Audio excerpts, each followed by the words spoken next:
खुमारी से आप दुख को सहन करते हो कि मजबूरी से?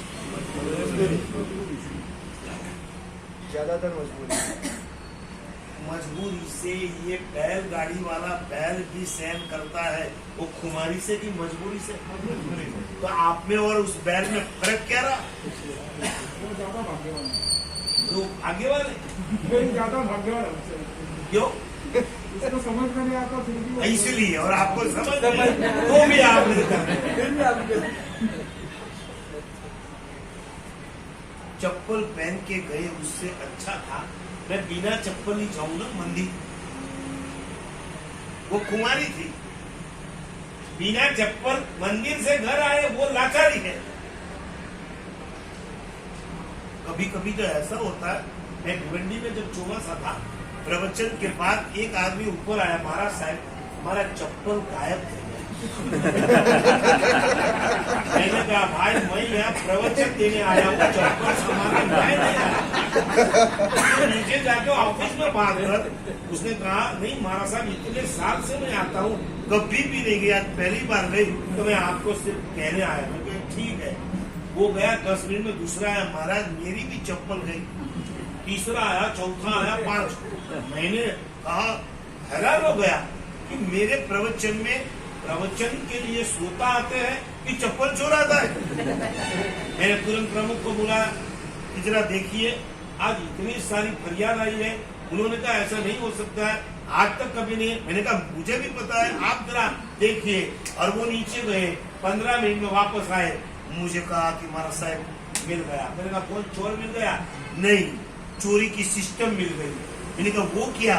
उन्होंने कहा जो पहली बार तुम्हारे पास आया वास्तव में उसके चप्पल कोई लेके गया, फिर उसने क्या किया, वो नीचे गया, किसी का चप्पल अब जिसका पहन के वो चला उसकी तो गई। वो ऊपर आया, वो नीचे गया, उसने किसी की पहन ली। इस तरह से पूरे पूरे सभी ने ऐसा किया। तो वैसे देखने जाओ तो गई सब की, लेकिन गई कितने की? आप करना मत है ऐसा। नहीं तो कहेंगे महाराज साहब ने बहुत अच्छा सीखा। मैं तो ये सीखा था। क्यों नहीं? घर से मंदिर, घर से स्थानक कहाँ दूर है? क्यों मैं इतना सहन ना करूं? कल मेरी चप्पल कोई चुरा लेके जाए, उस समय भी मैं मस्ती से घर पहुंचू। वो कब होगा? जब मैं दुख को सहन करना सीखूं।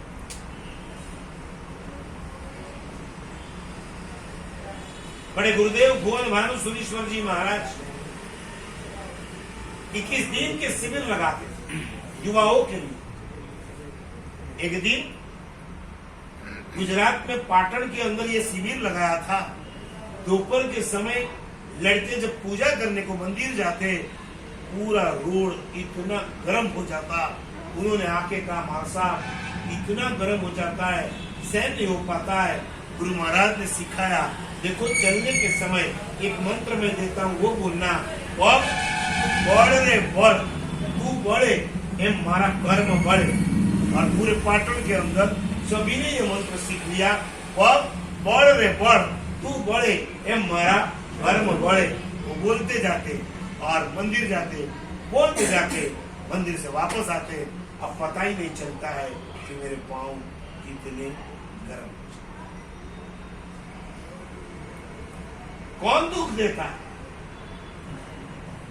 तुम्हारा ही मन। साधन में सुख या दुख देने की ताकत नहीं है, तुम्हारा मन सुख देता है, तुम्हारा ही मन दुख देता है। जब वास्तव में समझ आ जाती है तो दुख देने वाला भी सुखी लगता है। भगवान महावीर के कान में क्या ठोके रहे ये तो पता है। प्रभु ने उस ग्वाला के लिए मन में क्या विचार,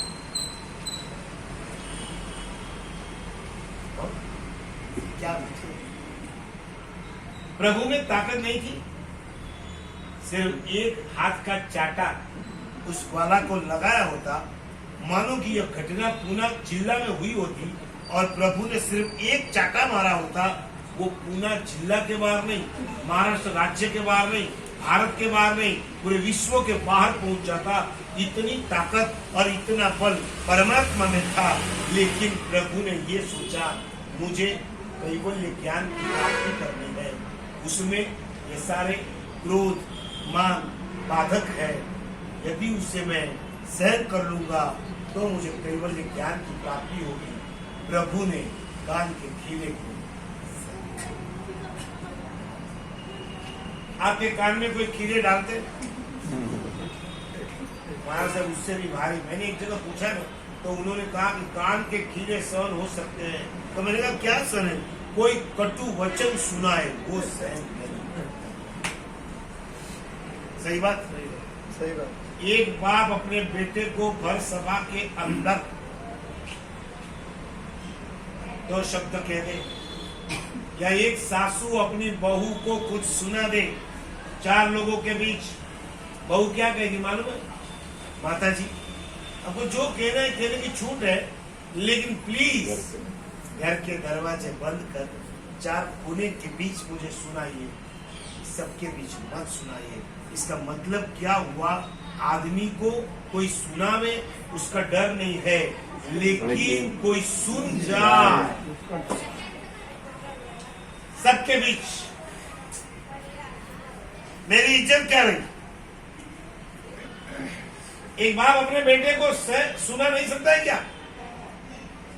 और बेटा सहन नहीं कर सकता है क्या? नड़ता क्या है?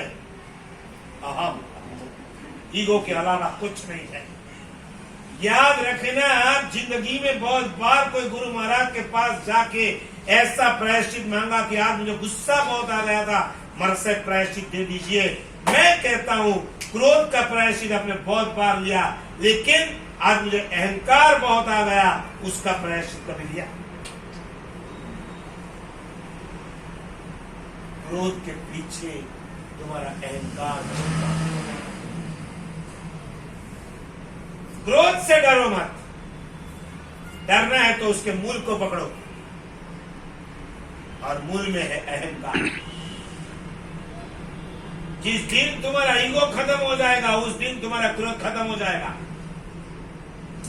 स्टेइंग ओके नाम की एक किताब है, परदेसी लेखक ने लिखी है, और उन्होंने एक बहुत अच्छी बात लिखी। इस दुनिया के अंदर जितने भी रामायण हो, महाभारत हो, और भी कोई युद्ध हुए हैं, उनमें और कोई कारण नहीं था, एक ही कारण था, और वो क्या था? उन्होंने तो और भी आगे कहा कि उसमें एक ही वाक्य कारण होता है, तुम्हारे ईगो में होता है। उसने मुझे ऐसा कहा क्यों? गुजराती में एणे मने आम कीधु क्यों? मराठी में बोलू, त्याने मला असं सांगितलं का? Why me? मुझे क्यों कहा? तो मैं पूछता हूं ये मुझे यानी क्या?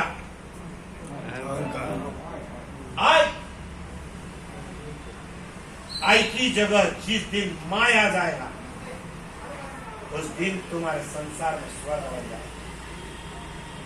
संसार में सब कुछ होते हुए भी आप सुखी नहीं हो, उसके पीछे दूसरा कोई कारण नहीं है, तुम्हारा है। मैंने कहीं पढ़ा था, पति और पत्नी के बीच मिचमच बहुत लंबी चल। मैंने अभी आगे आपको बताया, कितना भी हो जाए कभी भी अबोला।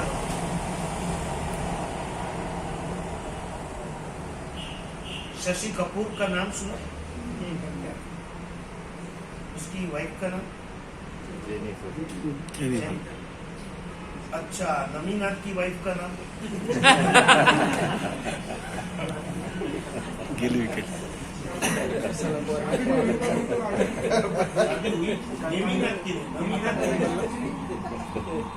शशि कपूर और जेनिफर के जब मैरिज हुए, पहले ही दिन एक दूसरों से उन्होंने बात कर ली। देखिए संसार है, मचमच तो होने ही वाली, लेकिन हम दोनों एक नियम प्रतिज्ञा ले लें, कितनी भी मचमच हो लेकिन अबूला मत।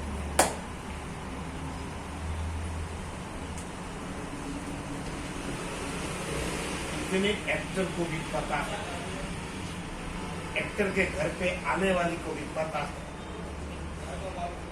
और हम भगवान के शासन को पाने के बाद भी सब भूल जाते। एक आदमी को ऐसा ही हो गया तो उसने बोलना बंद कर दिया। अब बना ऐसा कि दूसरे दिन उसे 7 की फ्लाइट पकड़ने की थी, कभी 7 के पहले 8 के पहले उठता नहीं, पत्नी के साथ बात करनी नहीं थी। उसने एक प्ले कार्ड में लिख दिया, कल सुबह मुझे 6 बजे उठाना। वो तो सो गया, पत्नी भी आके सो गई, उसने पढ़ा कल सुबह मुझे 6 बजे उठाना। सुबह जब उठा तो 8 बज गए, अक्का बक्का हो गया। अरे इसको पता नहीं है मैंने लिखा था कि कल सुबह, और जैसे देखा तो दूसरा प्ले कार्ड पड़ा था, उसमें लिखा उठो 6 बज गए। ये हालत है।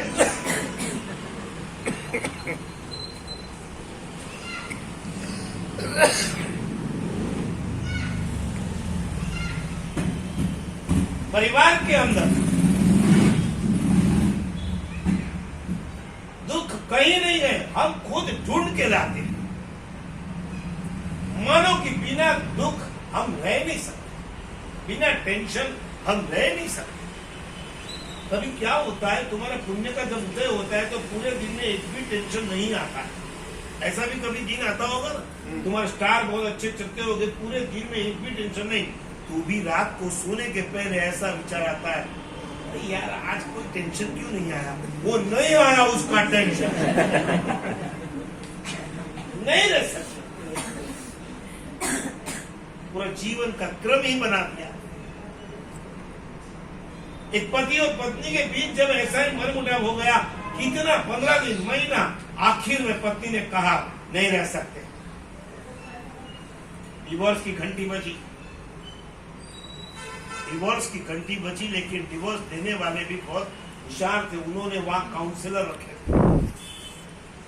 कोर्ट के अंदर केस करने के पहले एक बार आप लोग काउंसलिंग कर लो, और दोनों जब गए पहले पत्नी को बुला, काउंसलर ने कहा कि आपको प्रॉब्लम क्या है। प्रॉब्लम प्रॉब्लम ही प्रॉब्लम नहीं, बताइए मुझे। वो रात तो कभी आते नहीं है टाइम पर, बच्चे के साथ बातें नहीं करते, सुबह उठते उनकी धड़ाधड़ी पड़ा पड़ी बोल चालू हो जाता है, मुझसे ये सब सहन नहीं होगा, मैं ऐसे कभी रही नहीं हूं। ठीक, अब ये बताइए कि वो कभी भी आपको मदद करते कि नहीं? आप कभी कभी करते हैं। तो मैं आपको इतना ही कहता हूं, काउंसलर ने पत्नी से कहा कि आप बाहर जाके उन्हें इतना ही कीजिए, आप कितने अच्छे, क्या अच्छे होते तो मैंने क्या कहा, काउंसलर ने कहा मैं आपको जो ट्रेनिंग दे रहा हूं वो आपको करना ही पड़ेगा।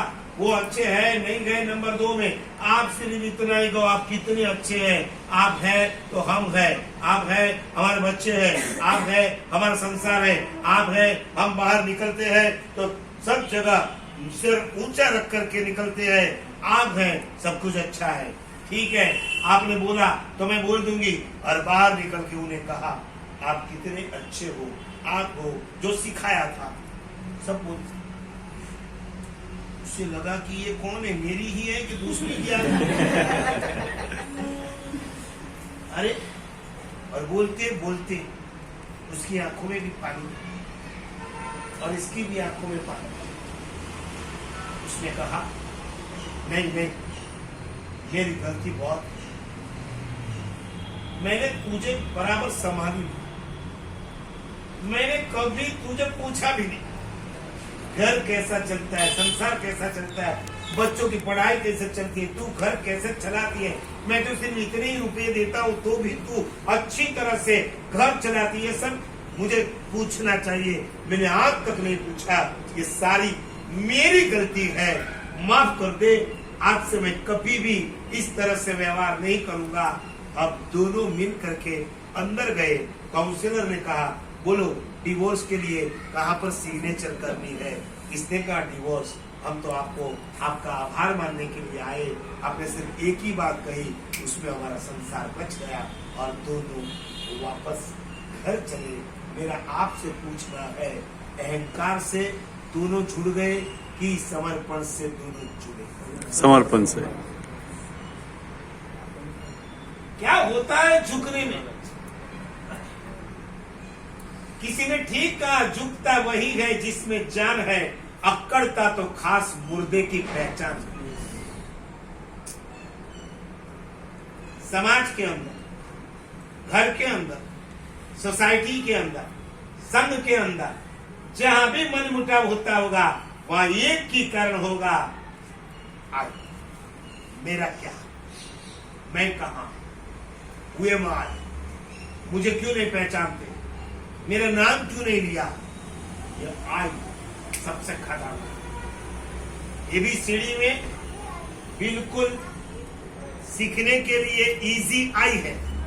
यूं किया और यूं हो जाता है। लेकिन अपने भीतर से बाहर निकलने में सबसे ज्यादा संघर्ष किसके साथ करना पड़ता है? दुख कोई नहीं देता, दुख हम ही लेके आते। सुख कहीं पे बाहर नहीं, सुख तुम्हारे भीतर है। मराठीत एक सुंदर पंक्ती आहे, शिंपल्याच्या आत दडलेला मोती कुणालाही दिसत नसतो, स्वतःच्या कुशीतील गंध हरणालाही माहित नसतो। कस्तूरी मृग देखा देखा नहीं, सुना है। उसकी नाभि में क्या होता है? कस्तूरी।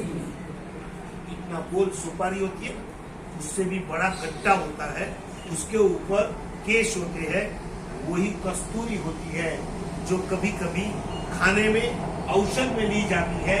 वो हरण के पेट में से, नाभि में से निकलती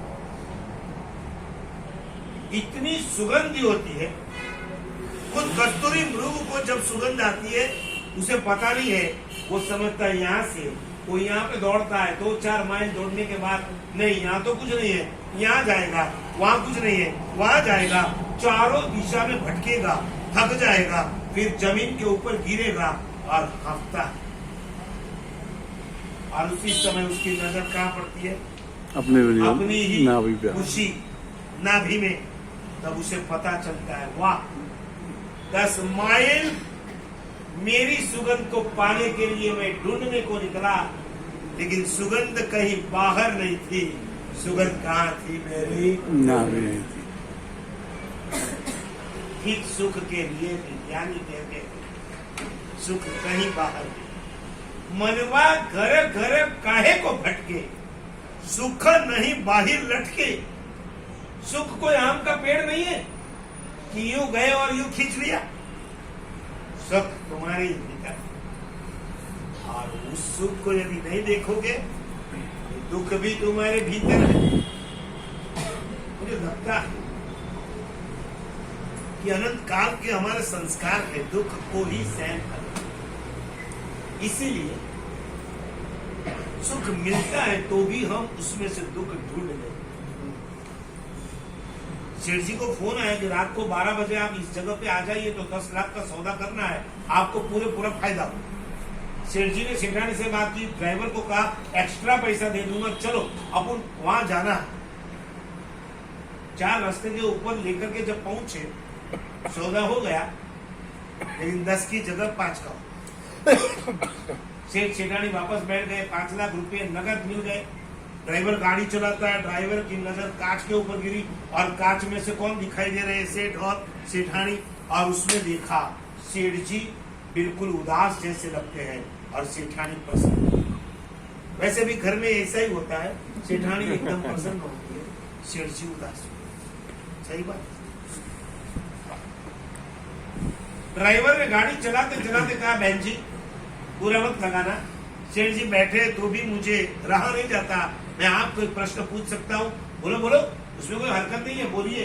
तब सेठ जी ने, ड्राइवर ने सेठानी जी से कहा कि अब दोनों साथ में गए, दोनों साथ में आ गए। जाते समय दोनों के चेहरे पे बहुत खुशी, आते समय मैं देख रहा हूँ, आपके ऑफिस में तो मैं नहीं आया इसलिए क्या हुआ मुझे पता नहीं है, लेकिन आते समय मैं देख रहा हूँ सेठ जी थोड़े उदास लगते हैं, आप एकदम प्रसन्न लगते हो, ऐसा क्यों? सेठानी ने कहा तूने बिल्कुल अच्छा फेस रीडिंग कर। फेस रीडिंग आता है? आप लोगों को पूछता हूँ, हाँ? आपका रीडिंग करना हमें आता है। हाँ, आपके घर में यदि मैं सुबह में भिक्षा लेने को आऊं तो हमें पता चल जाएगा कि 5 मिनट के पहले इस घर के अंदर कोई झगड़ा हुआ। फैसली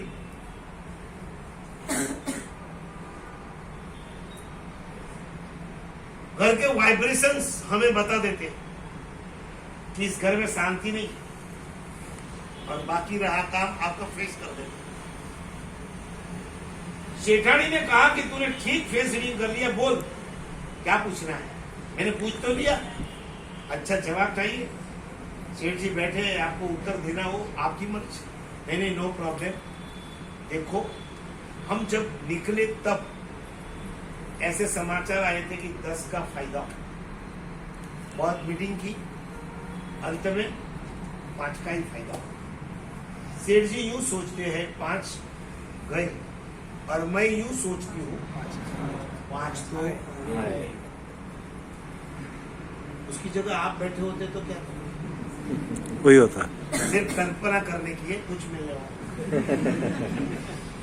कल्पना से सब सुखी हो जाए। हम तो कल्पना भी दुखी करते हैं, यूं करे तो यूं वही जाए, यूं करे तो यूं वही जाए। कल्पना भी दुख की करते हैं, सुख की कल्पना भी हम भूल गए। जवाब दीजिए, सुखी कौन करता है, दुखी कौन करता है? एक ही परिस्थिति के अंदर एक सुखी एक दुखी, अभी मैंने आपको बता दिया ना। सुख बाहर में, सुख तुम्हारे भीतर। मैं तो कभी कभी दोनों परिस्थिति का आकलन करता हूं, एक गरीब है एक श्रीमंत है, दोनों को देखने के बाद लगता है दोनों समान। परिस्थिति अलग है, मनस्थिति दोनों की समान। गरीब और श्रीमंत में ज्यादा कोई फर्क नहीं है। गरीब को भी 2 ही रोटी मिलती है, वो 2 ही रोटी खाता है। परिवार में 4 सदस्य भीख मांग के 8 रोटी लेके आया, भूख बने 6 की है, लेकिन 8 रोटी 4 मेंबर